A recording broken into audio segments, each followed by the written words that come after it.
모든 것은 다 지나가는 것.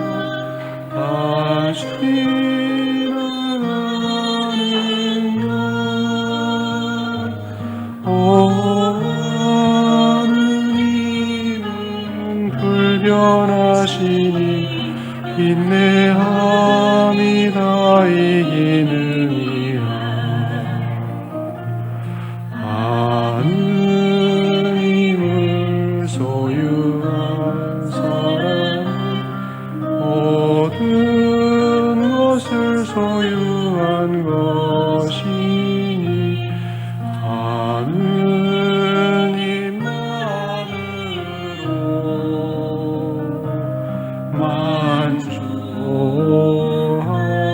만족하도다.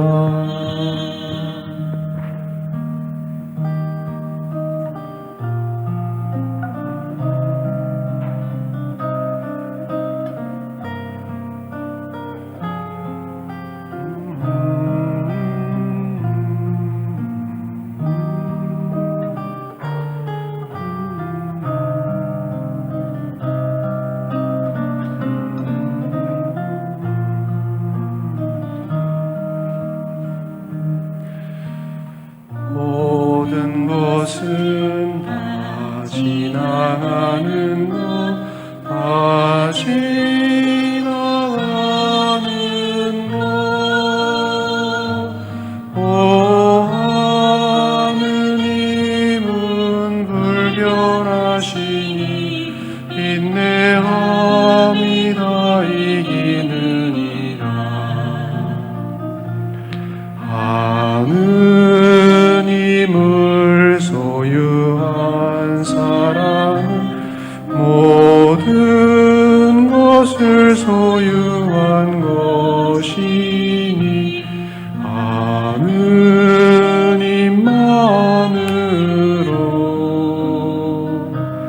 만족하도다.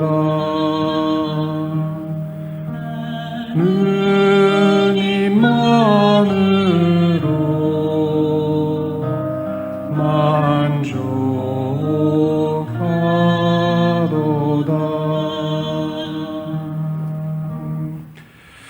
성부와 성자와 성령의 이름으로. 오늘 신앙강좌 마지막 의원학기 마지막 시간입니다. 주님께 감사드리면서 우리의 기도가 더 예수님께서 가르쳐 주셨던 그 기도가 될 수 있도록 청하면서 주님의 기도 함께 바칩시다. 하늘에 계신 우리 아버지의 이름이 거룩히 빛나시며 아버지의 나라가 오시며 아버지의 뜻이 하늘에서와 같이 땅에서도 이루어지소서.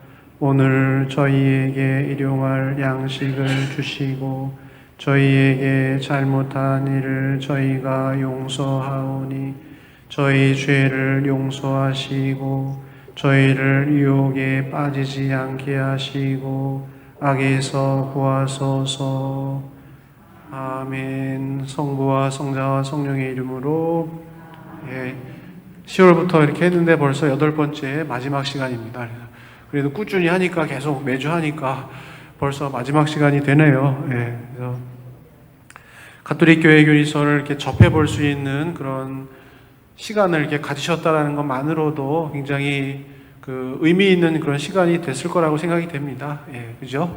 가톨릭 교회 교리서가 있는지도 몰랐잖아요. 그죠?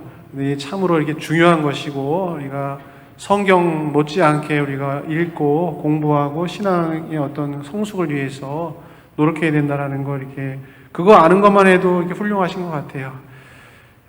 그래서 오늘 2608항 예수님께서 기도하는 법을 어떻게 가르쳐 주셨는가, 그런 것들 한번 이렇게 다시 지난 시간에 이어서 공부해 보도록 하겠습니다. 2607항부터 읽어볼까요? 2607항부터 예수님께서 기도하는 법을 가르치시다.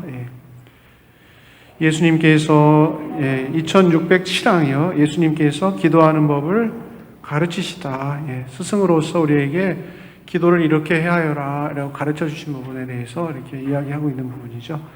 2607항 시작.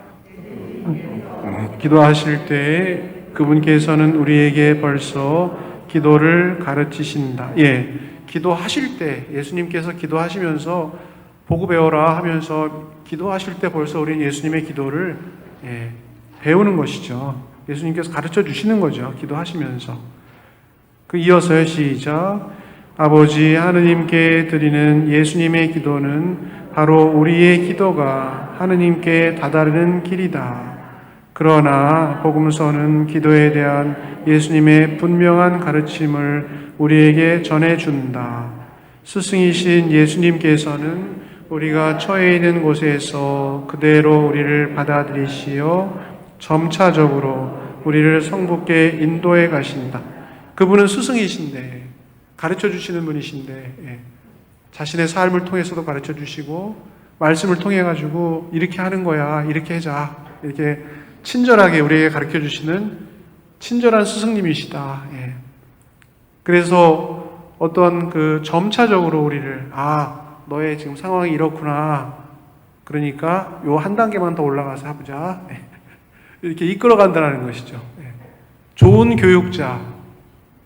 좋은 교육이라는 것은 이상이 있지만은 그 이상을 가기 위해서 지금 처한 현실이 어떤 거라는 것을 분명히 알고, 단계적으로 이렇게 가는 건데 너무 이상이 높은 나머지 현실을 무시하고 확 땡겨버리거나 이렇게 다그치면은 역효과가 나는 거죠. 교육이라는 게. 그죠? 너 왜 이거밖에 안 돼? 하면서, 막 하면은 이제 교육이 안 되고 이제 엄마가 날 혼났구나. 그거밖에 기억이 안 나는 거죠. 교육이라는 건 이제 우리 예수님께서는 훌륭한 스승이시기 때문에 우리가 처해 있는 곳에서 그대로 우리를 받아들이신다. 우리 현실을 받아들이신다. 우리 현실,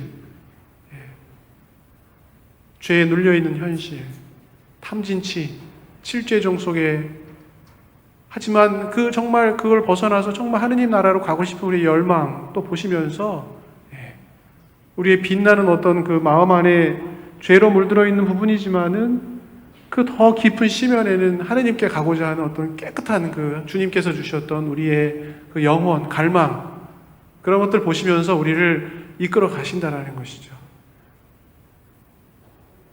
예수님은 우리 내면에 좋은 거를 보세요? 나쁜 걸 보세요? 좋은 걸 보시죠. 예수님은 너 내면 안에 내가 너 얼마나 좋은 사람인지 안다. 나의 눈에 넣어도 아프지 않는 너는 나의 귀염둥이다. 하느님은 우리의 좋은 부분을 그 내면 안에 마음 깊은 곳 안에 내가 나약함 때문에 이런저런 어떤 그 죄의 사슬에 이렇게 얽매여 있는 부분도 있지만은 더 깊은 곳에서 내가 정말 하느님께 가려고 하는 갈망, 그런 감동을 이렇게 느낄 때 그때 우리 프란치스코 교황님이 2014년도에 오셨는데 그 텔레비로 이렇게 보시던 분들도 그렇고 직접 가서 보신 분들도 그렇고 교황님 보시면서 이렇게 움직이시는 거나 그분이 외국말 하시니까 뭘 알아듣긴 하겠어요? 근데 그분 이렇게 표정이나 이런 거 보면서 교우들이 눈물을 흘려요. 왜 흘릴까요? 그게 무슨 눈물일까요, 그거는?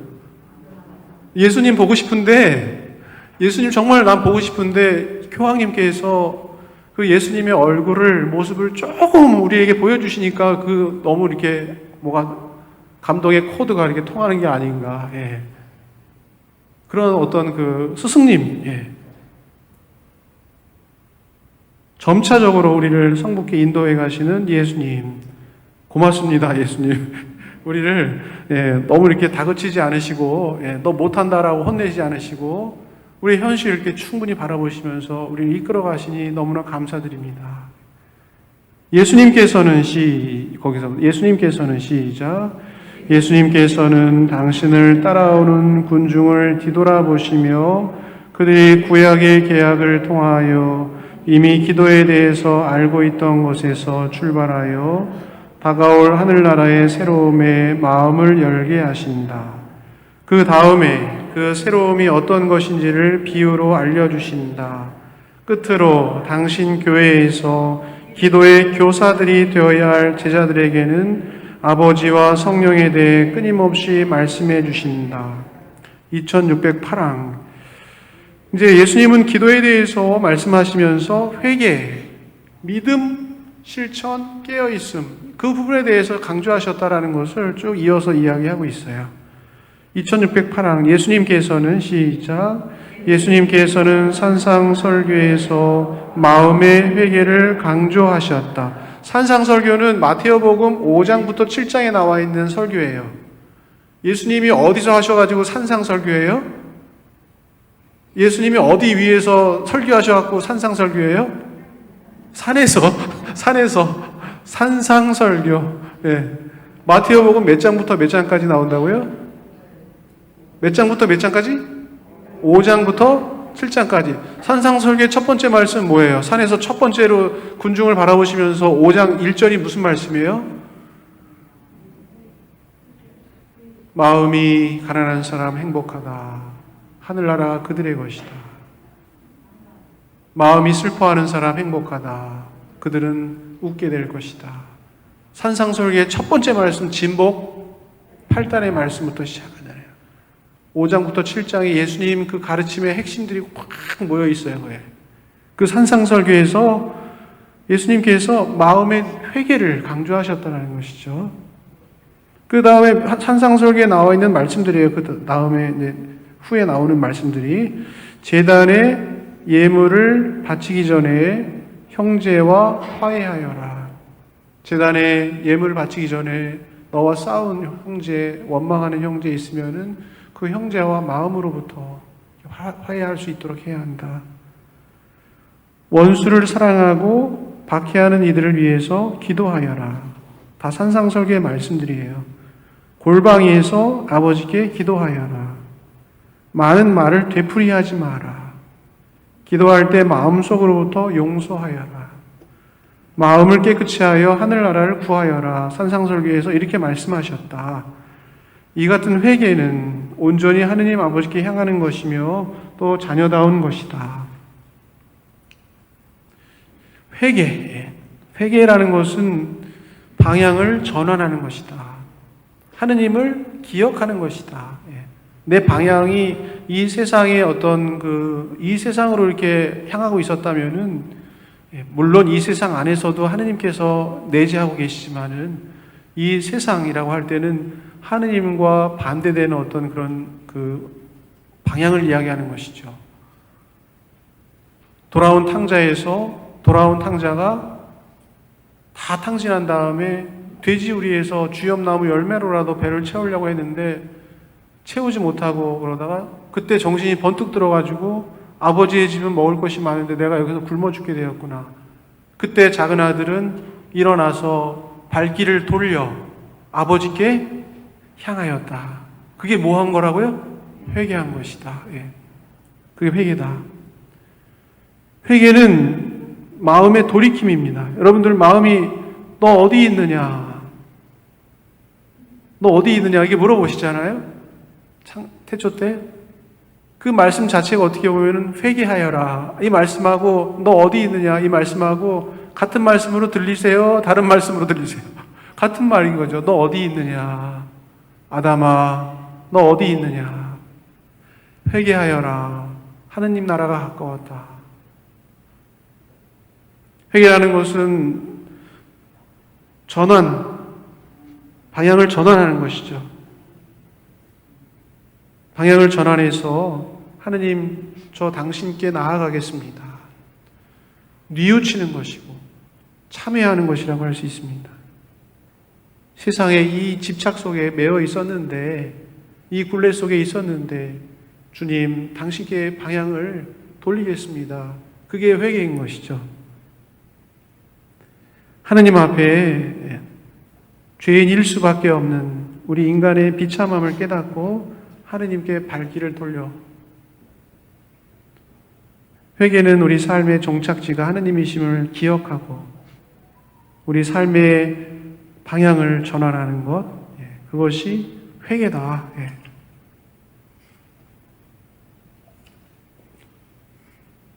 시편 50편에 보면은 이런 말씀이 있습니다.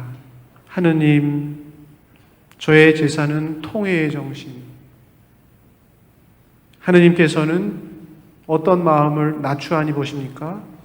부서지고 낮춰진 마음을 하느님 당신은 낮추하니 보십니다.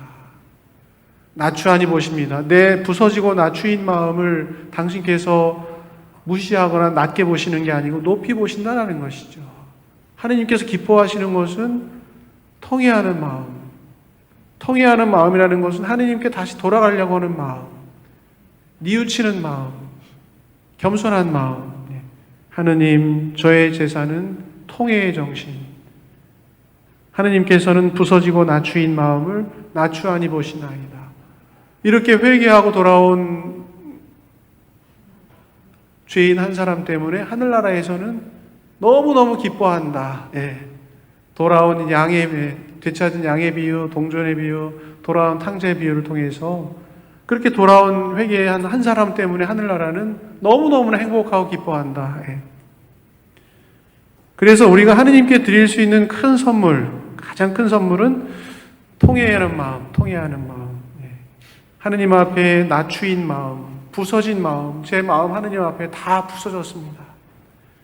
더 이상 부서질 것도 없이 다 그냥 부서졌습니다. 주님, 저를 당신께 봉헌합니다. 자신의 죄를 깨닫고 하느님께 돌아가는 발걸음. 우리 가톨릭 교회에서 회개의 가장 큰 표징은 뭘까요? 고해성사예요. 고해성사는 자신의 죄를 뉘우치고 하느님께 마음을 돌리고 눈으로 확인할 수 있는 방향전환의 가장 큰 표징이에요. 우리가 영적 양식의 가장 최고의 성사는 성체성사. 매일매일 그리스도의 몸을 먹고 그리스도의 피를 마시면서 주님과 일치하는 성체성사. 그리고 회개의 표징, 늘 주님께 다시 돌아갑니다라고 고백하고 받는 성사가 고해성사. 성체성사, 고해성사는 우리가 영적 생활의 두 축이에요. 세례성사, 견지성사는 한 번 하는 거잖아요. 이걸 통해서 우리 하느님 자녀로 태어나는 것이에요. 한 번 하는 거예요. 한 번 하는 거죠. 모든 성사가 거의 한 번 하는 것이죠. 근데 자주 하는 성사가 무슨 성사예요? 고해성사, 성체성사. 이 고해성사와 성체성사만 진실되고 성실하게 꾸준히 잘 하셔도 가톨릭 교회에서 이야기하는 모든 영적 보화를 우리가 파고 들어갈 수 있는 길이 생기는 것이죠. 하지만 고해성사 게으르고 성체성사 게으르다면은 주님 말씀, 하느님 나라의 가기가 점점 어려워지는 것이죠. 고해성사 생활을 충실하게 할 수 있도록 하셔야 됩니다. 대죄가 있다면은, 십계명을 직접적으로 지은 대죄가 있다면은 즉시 고해성사를 볼 수 있어야 되는 것이죠. 우리는 하느님 앞에 죄를 지은 게 창피한 게 아니고 죄를 짓고 다시 일어나지 않는 것이 창피한 것이죠. 하느님 앞에 부끄러운 것은 죄를 지은 것이 부끄러운 거라기보다는 죄를 짓고 하느님 앞에 다시 안 가려고 하는 게 부끄러운 거예요. 용기라는 건 뭐냐면은 내가 죄인이지만 하느님 앞에 다시 시작하려고 하는 힘, 용기예요. 그게. 용기 주세요, 주님. 그 용덕이 없으면 하느님 앞에 다시 나가려고 하는 마음이 없어요. 주저앉아버려요. 그냥 눌러 앉아버리는 거예요. 지리는 거예요. 그냥 제자리에서. 영적으로. 다시 일어나가지고 아버지께 방향을 돌려서 가려고 하는 거. 그게 용덕이에요. 용덕. 고해성사 우리가 잘 보셔야 돼요. 대림시기에도 판공성사 잘 준비하셔가지고 고해성사 충실하게 잘 볼 수 있도록 하셔야 돼요. 한 달에 한 번씩, 두 달에 한 번씩, 일주일에 한 번씩. 고해성사 자주 보면 자주 볼수록 좋은 거예요. 너무 이렇게 고해성사 본 지 하루 됐습니다, 이틀 됐습니다. 이거 너무 좀 그렇지만은 고해성사 최소한 우리 교우들은 한 달에 한 번, 두 달에 한 번씩은 어떤 과정을 통해서 고해성사 보셔야 돼요? 성찰,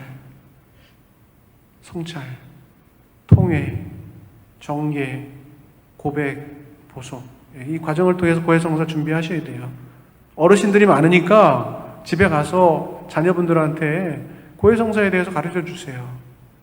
고해성사는 성찰, 통해, 정계, 고백, 보속으로 이루어지는 것이다.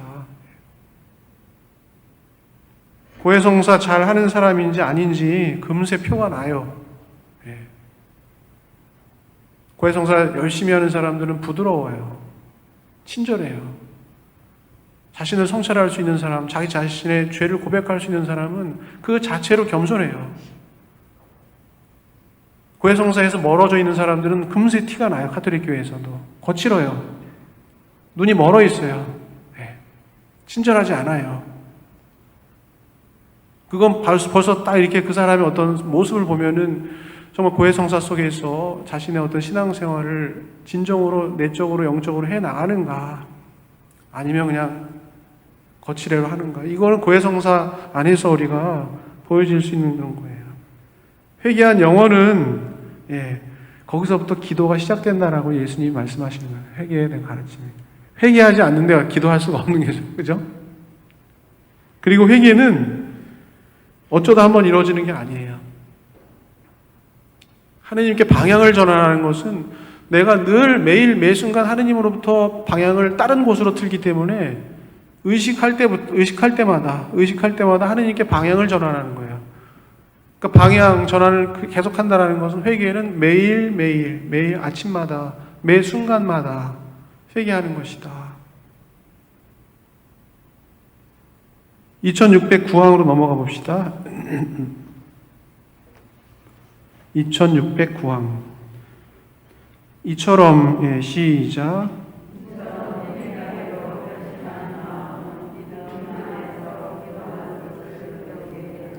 회개하기로 결심한 마음은 믿음이 생긴다라는 것이죠.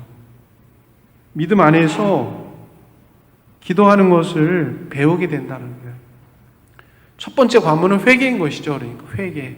하느님께 방향을 전환하고 뉘우치는 마음으로, 겸손한 마음으로 하느님께 방향을 전환하면 그 믿음 안에서, 그 회개하기를 결심한 마음은 믿음 안에서 기도하는 것을 배우게 된다는 것이죠.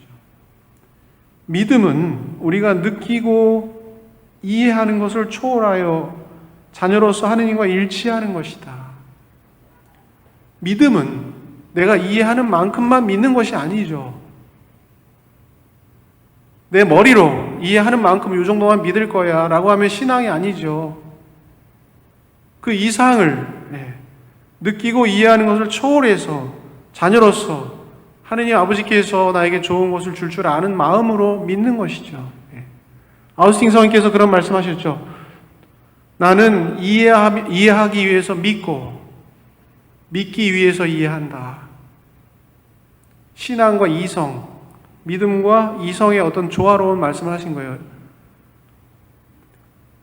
아우스틴 성인께서 나는 이해하기 위해서 믿는다. 이런 말씀하셨죠. 이해하기 위해서 믿는다. 이해하는 만큼만 내가 믿을 거야. 그거 아니고 정말 믿음을 갖고 있을 때 우리가 사물에 대해서, 인간에 대해서 더 깊이 이해할 수 있다라는 것이죠. 믿음이 없으면은 더 깊은 이해로 도달할 수 없다라는 것이 아우스틴 성인께 말씀하신 것이, 나는 믿기 위해서 이해한다. 이해하기 위해서 믿는다. 이런 말씀 이렇게 하셨어요. 믿음은 사랑하는 아들께서 아버지께 나아가는 길을 열어주시기 때문에 가능하다. 바로 예수님 자신이 길이요 문이시기 때문에 그분께서는 우리에게 찾아라, 그리고 문을 두드려라 하고 요구하실 수 있다. 회개 이후에 비로소 우리는 믿음이라는 은총을 얻게 됩니다. 믿음 또한 하나님께 주시는 선물입니다.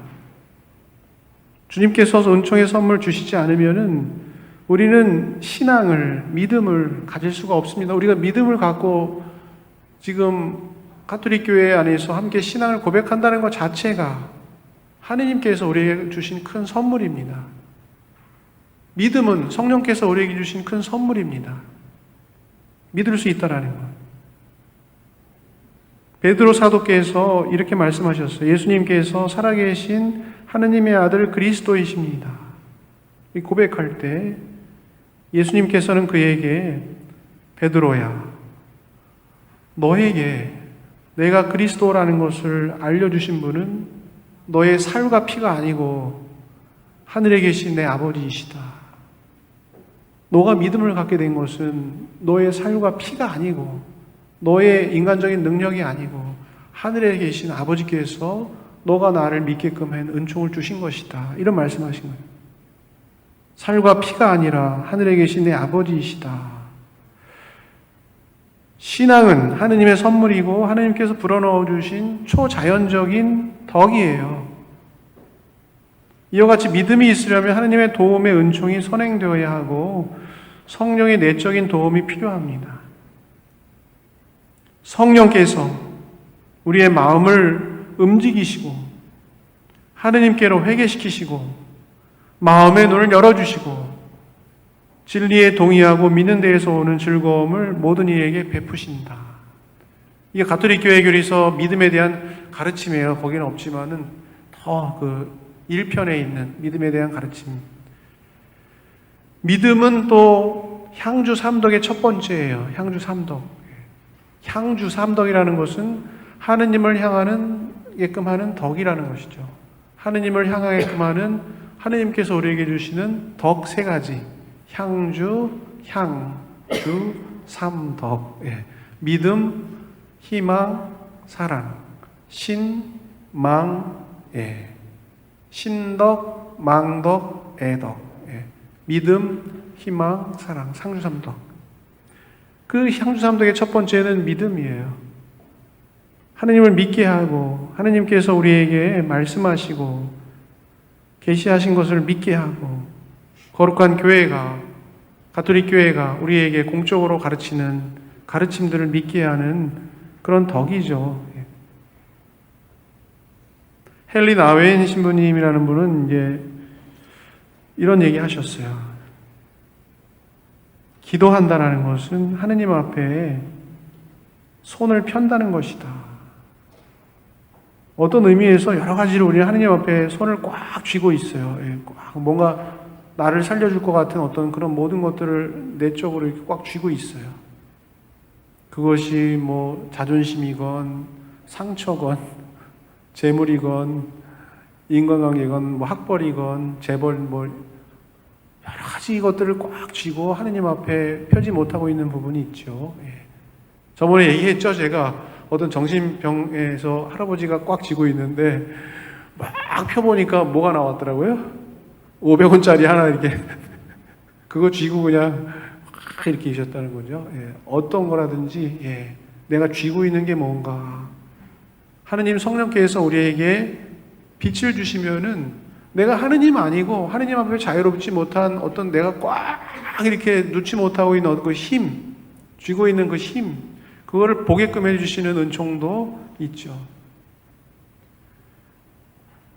그 기도한다라는 것은 하느님 앞에 하나씩 놓는 것이다. 나를 하느님께 앞에서 자유롭지 못하게 하는 이렇게 손을 펴는 것이다. 양손을 움켜쥐게 하는 긴장을 서서히 내 보이는 것이고, 기도할 때 이렇게 여러분들 묵상할 때 손을 이렇게 펴시고 무릎 위에 좀 얹어 놓으세요.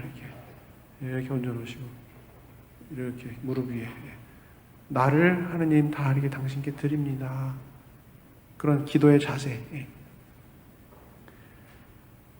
긴장을 서서히 내보내는 것이고 자신이 하느님의 사랑받는 자녀라는 것을 알고 자신을 더 깊이 받아들이는 것. 자신을 타인의 공격으로부터 방어할 소유물이 아니고 자신을 하느님의 사랑받는 자녀로서 하느님의 선물로서 받아들이는 것. 또한 무엇보다 기도는 세상 한복판에서 고요함을 발견하는 생활 방식이다.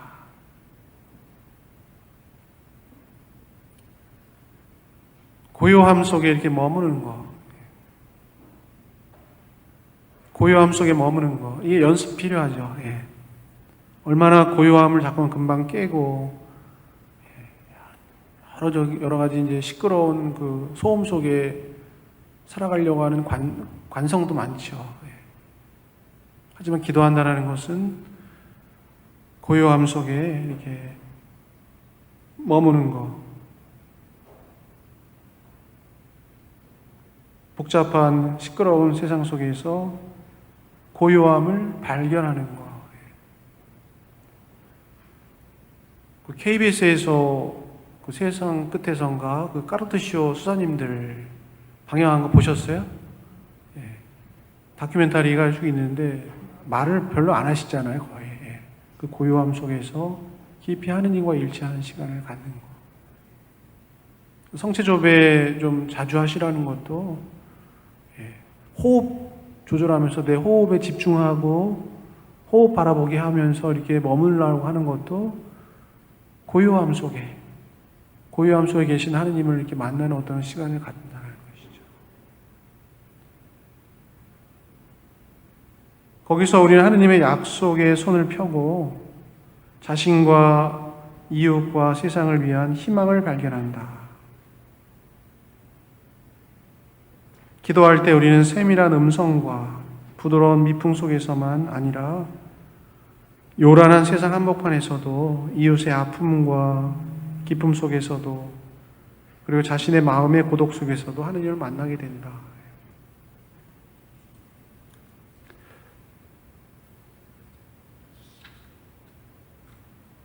2610항으로 넘어가겠습니다.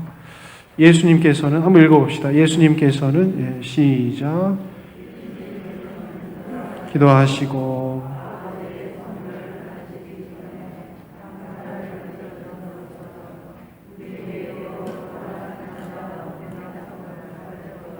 자녀다운 대담성.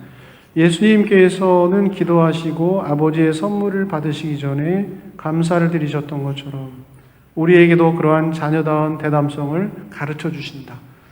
자녀답게 대담하게 하느님께 기도해라 라고 가르쳐 주시는 부분이 있죠. 너희가 기도하면 거기서부터 읽어봅시다. 시작.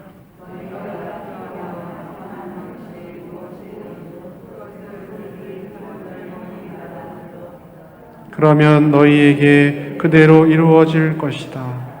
기도의 힘이 이와 같다. 곧 의심하지 않고 믿는다면 믿는 이에게는 모든 것이 가능하다. 예수님께서는 고향 사람들의 믿음 없음을 감을 보시고 슬퍼하신 만큼 로마 사람 백인 대장과 가나안 여자의 크나큰 믿음을 목격하시고 경탄하신다. 예수님 우리에게 청하여라 받을 것이다. 그리고 너희가 기도하며 청하는 것은 무엇이든지 그걸 받은 걸로 믿어라. 그러면 너희에게 그대로 이루어질 것이다.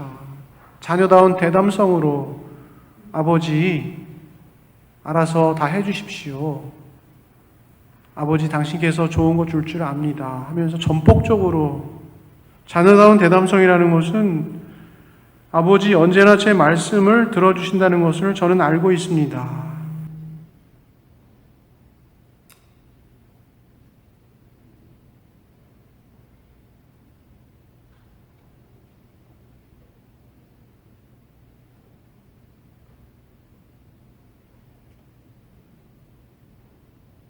자녀다운 대담성이란 하느님께 의탁하는 어떤 전폭적인 믿음이죠. 나를 사랑해 주시는 아버지로 굳게 믿고 아버지께서 나에게 좋은 것을 마련해 주실 것이라는 굳은 확신이죠. 자녀다운 대담성의 기도라는 것은. 자녀다운 대담성이라는 것은 전폭적인 믿음 속에 자신을 던지는 것이죠. 엄마, 아빠 앞에 자신을 내어 맡기는 전폭적인 의존이죠. 엄마, 아빠가 다 알아서 해주시겠지 하면서 그분 품에 안기는 것이죠. 자녀다운 대담성이라는 것은. 하느님을 믿어라. 내가 진실로 너희에게 말한다. 누구든지 이 산더러 들려서 저 바다에 빠져라 하면서 마음속으로 의심하지 않고 자기가 말하는 대로 이루어진다고 믿으면 그대로 될 것이다. 믿음. 그러므로 내가 너희에게 말한다. 너희가 기도하며 청하는 것이 무엇이든지 그것을 이미 받은 줄로 믿어라. 그러면 너희에게 그대로 이루어질 것이다. 예수님께서 그 아버지에게 아이가 이렇게 된 지 얼마나 되었느냐 하고 물으시자 그가 대답하였다. 어릴 적부터입니다. 저 영이 자주 아이를 죽이려고 물속으로도 내던졌습니다. 이제 하실 수 있으면 저희를 가엾이 여겨주십시오. 예수님께서 그에게 하실 수 있으면이 무슨 말이냐? 내가 하실 수 있으면 해주십시오라는 말이 도대체 무슨 말이냐? 믿는 이에게는 모든 것이 가능하다 하고 말씀하셨다. 아이 아버지가 곧바로 저는 믿습니다. 믿음이 없는 저를 도와주십시오 하고 외쳤다. 예언자는 어디에서나 존경받지만은 고향과 친척과 집안에서만은 존경받지 못한다. 그리하여 예수님께서는 그곳에서 몇몇 병자에게 손을 얹어서 병을 고쳐주시는 것밖에는 아무런 기적도 일으킬 수 없었다. 그리고 그들이 믿지 않는 것에 놀라셨다. 마태복음 8장 26절. 예수님께서 배에 오르시자 제자들도 그분을 따랐다. 그때 호수에 큰 풍랑이 일어 배가 파도에 뒤덮이게 되었다. 그런데 예수님께서는 주무시고 계셨다. 제자들이 다가와 예수님을 깨우며 주님 구해 주십시오. 저희가 죽게 되었습니다 하였다. 그러자 그분은 왜 겁을 내느냐? 이 믿음이 약한 자들아 하고 말씀하셨다. 그런 다음 일어나셔서 바다와 호수를 꾸짖으셨다. 그러자 아주 고요해졌다. 사람들은 놀라워하며 말하였다. 이분이 어떤 분이시기에 바람과 호수까지 복종하는가? 자녀다운 대담성으로 기도해야 한다. 믿음을 갖고 기도해야 한다. 라는 그런 말씀이죠. 2611항 봅시다. 2611항. 주님, 주님 하고 부른다고. 시작.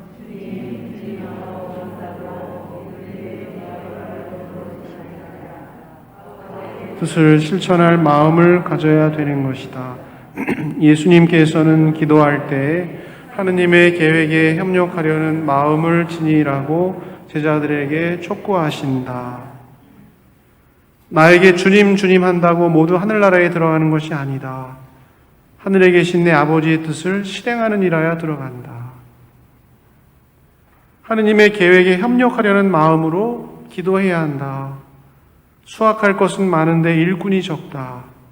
그러니 수확할 밭의 주인님께 일꾼들을 보내주십사 하고 청하여라. 실천, 하느님 계획에 협력하려는 마음으로 기도할 수 있어야 된다라고 얘기하셨다는 것이죠. 2612항 깨어있음에 대해서 말씀하십니다. 예수님을 통하여 읽어봅시다. 시작.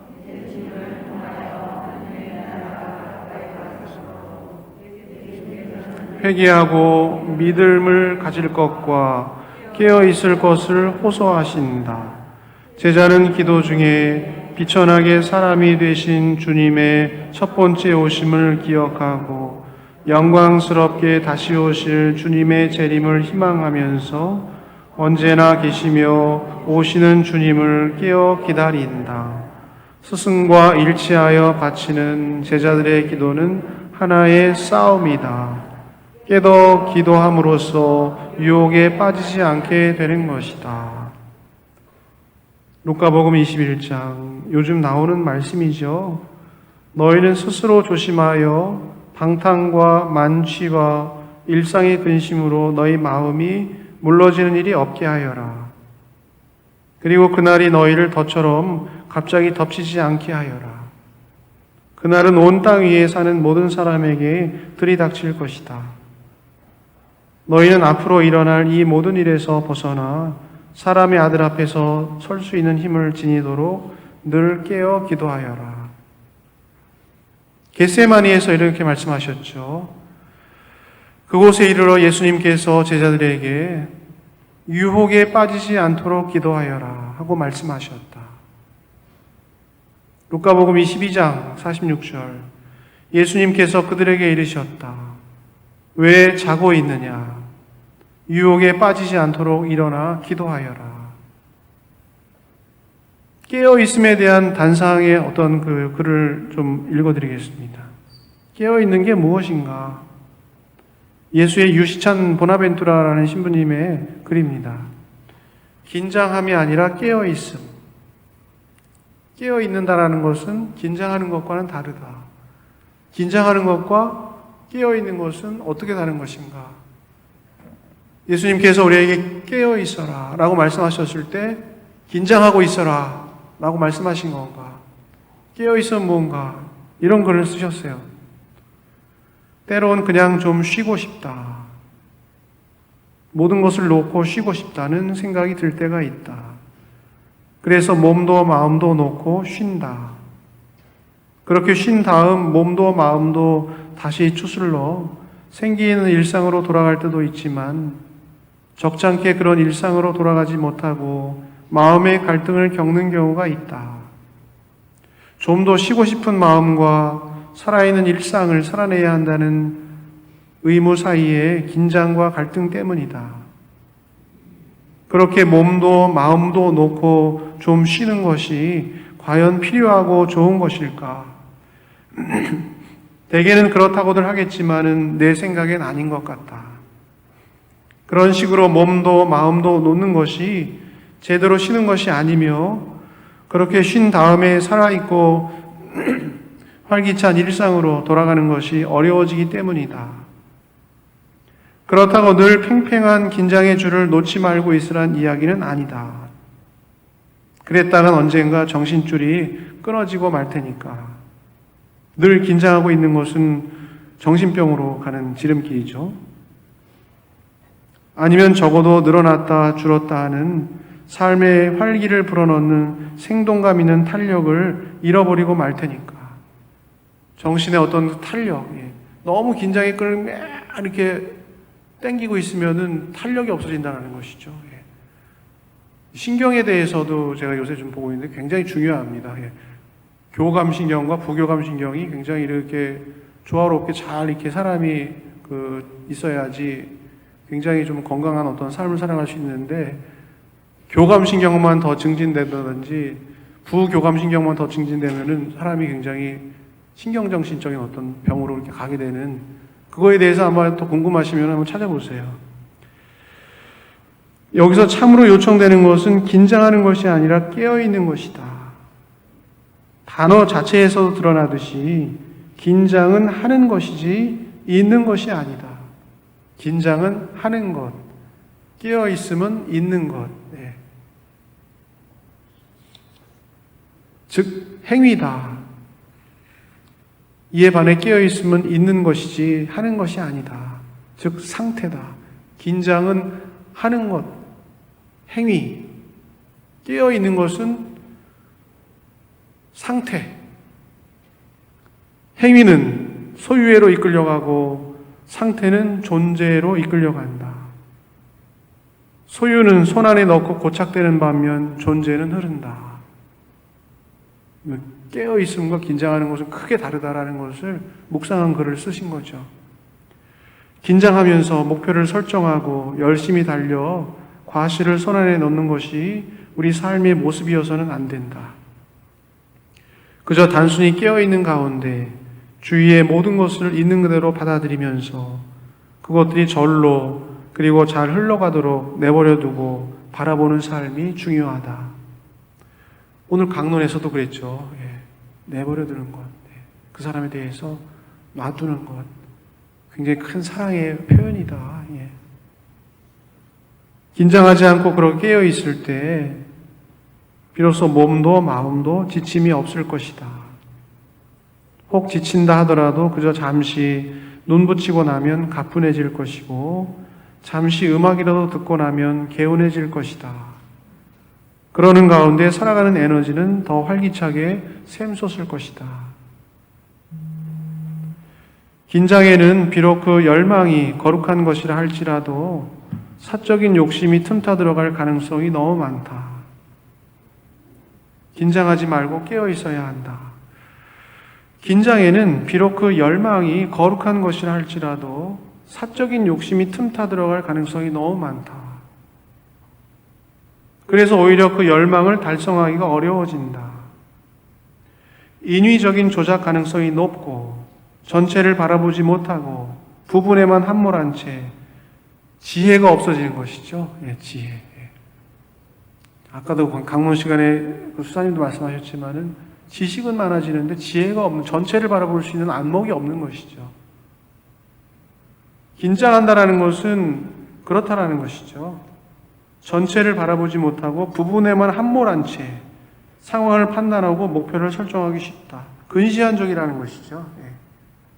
자기 욕심을 채우면서 타인을 어렵게 하고 힘들게 할 가능성이 많다. 긴장한다라는 것은. 하지만 주님께서 우리에게 기도할 때 긴장하면서 기도하는 것이 아니고 깨어 있어라 라고 말씀하셨다는 것이죠. 이에만에 그저 깨어 있으면 고정된 실체에 사로잡혀 고집부리지 않게 된다. 지금 이런 모습으로 고정된 것처럼 보이는 것조차 이내 변할 것이며 흘러갈 것임을 알기 때문이다.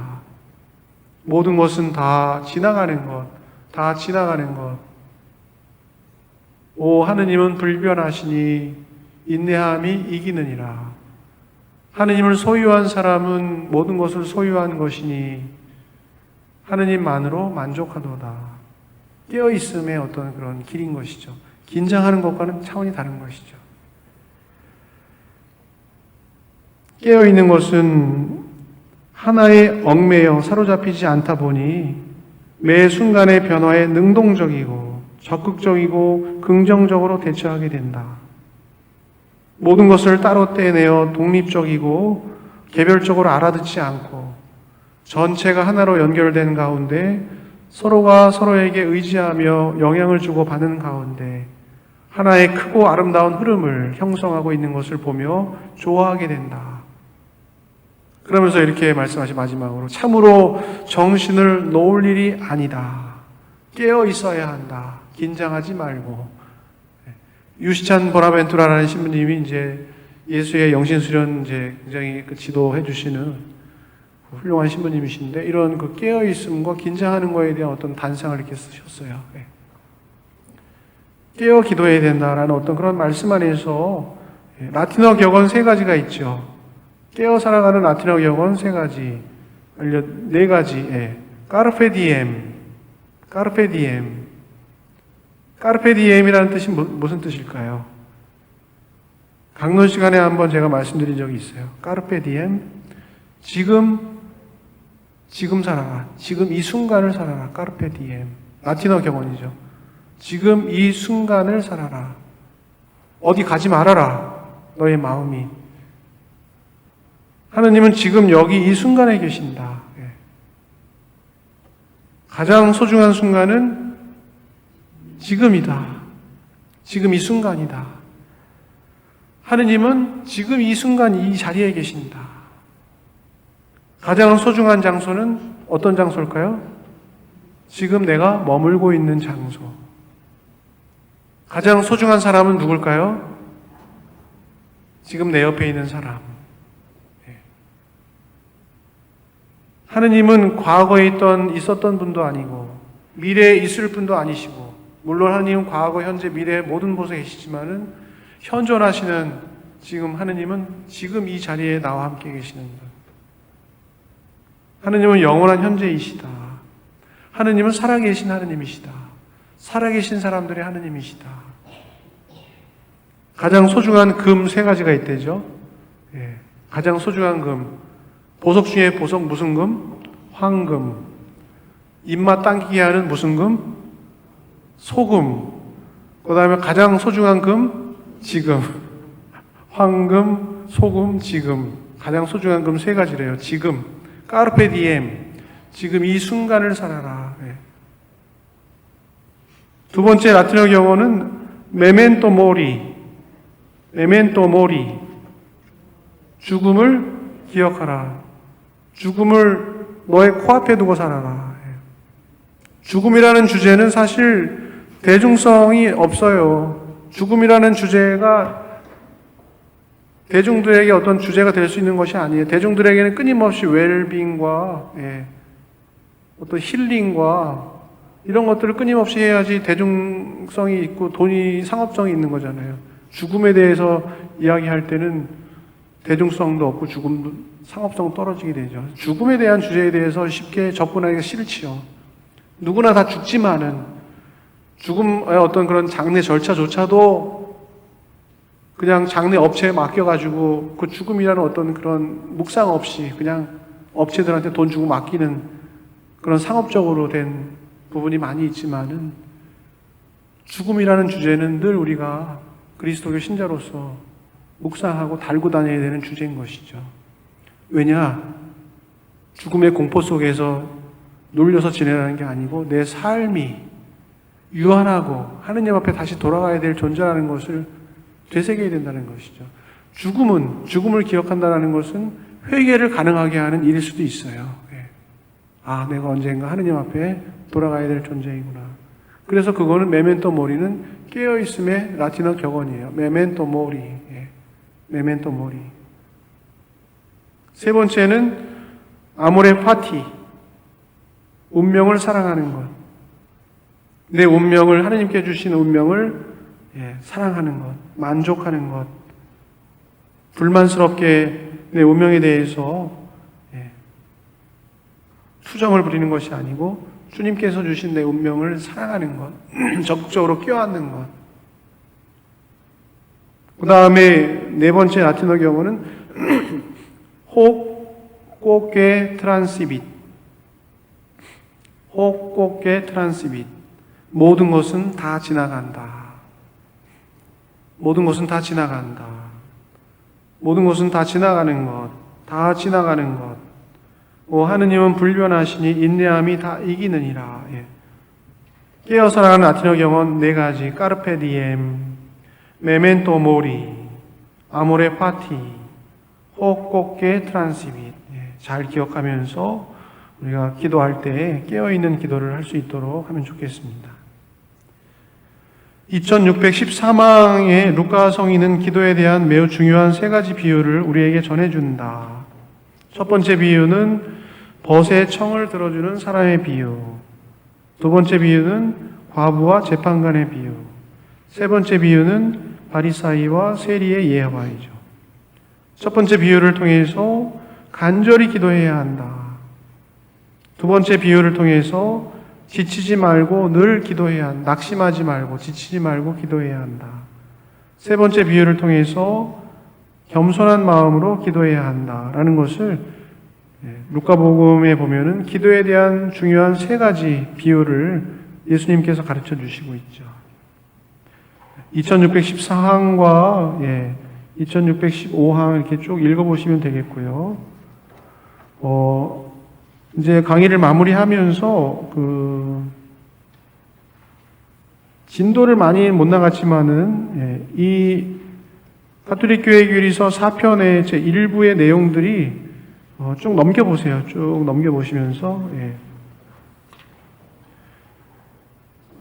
어떤 기도들이 있나. 2617항에는 동정 마리아의 기도, 성모님의 기도가 어떤 기도인가.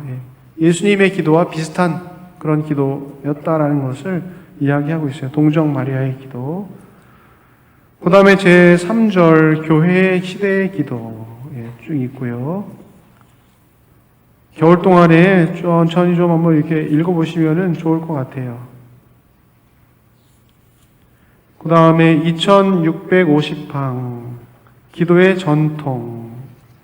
2650항 보면은 기도의 전통에 대해서 기도의 원천, 하느님 말씀, 전례, 오늘 이런 주제를 이렇게 가지고 쭉 이야기하고 있어요.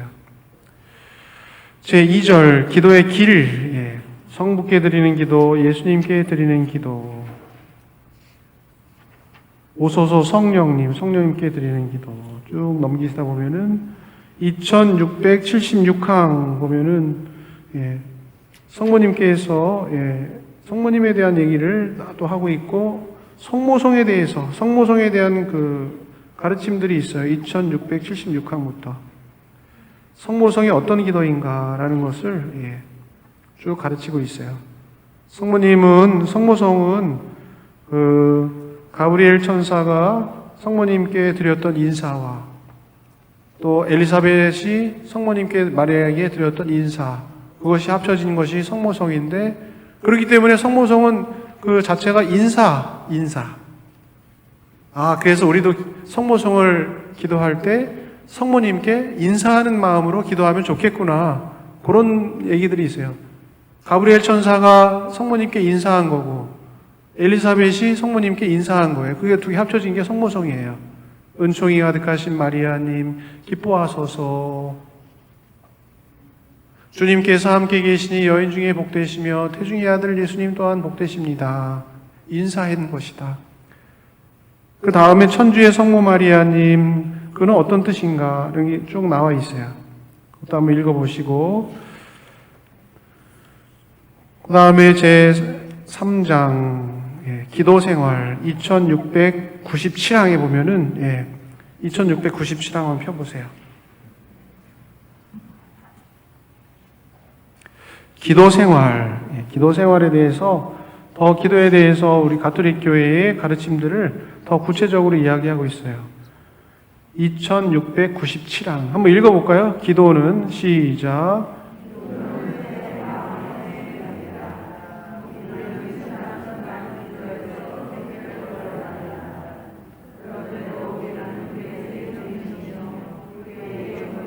은을 잊고 지낸다. 그렇기 때문에 영성 생활의 교부들은 신명기와 예언자들의 전통에 따라 기도는 마음의 기억을 새롭게 하여 하느님을 생각하는 것이라고 강조하였다. 숨을 쉬는 것보다 더 자주 하느님을 생각해야 합니다. 이것은 나지안조의 성 그레고리오라는 교부님께서 말씀하신 거예요.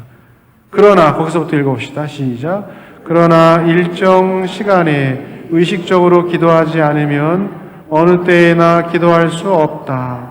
이런 일정 시간들은 그리스도인의 기도에 깊이와 지속성을 주는 특별한 시간이다.